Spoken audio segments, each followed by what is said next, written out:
Here we are today at the Sioux City dump. When we come to the dump, what do we see? What do we think about? Well, we think of trash, right?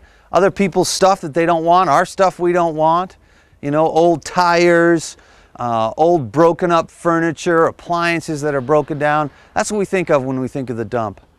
But the dump is a perfect place to illustrate the words of Jesus today in his passage, when Jesus talked about the fact that you and I should not be storing up treasures on earth. Why? Because this is what happens to it. It gets rusty, it gets broken. Ultimately, it ends up in the dump, right? Instead, Jesus said, store up treasures in heaven.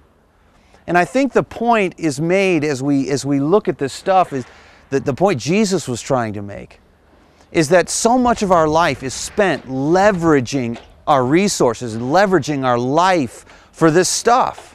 You know, you look at this old washing machine, and you don't have to go back too far to realize that at one point in time, there was someone who saw this brand new and said, you know what?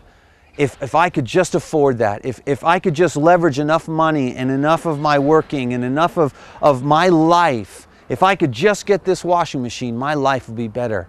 My life will have more satisfaction. The same thing with the stove. Someone saw that beautiful stove somewhere in times past and said, boy, if I could just have that stove. And that's how we live life. We leverage our life for stuff. We leverage our life for the dump. And I think the point Jesus is making that we're going to look at today is that life is more than just about this stuff. That in fact, we shouldn't be spending our life leveraging it, leveraging our resources, leveraging everything around us for the dump. And if we're not careful, that's exactly what will happen. And that's what Jesus is warning us about and encouraging us this morning. Don't do it.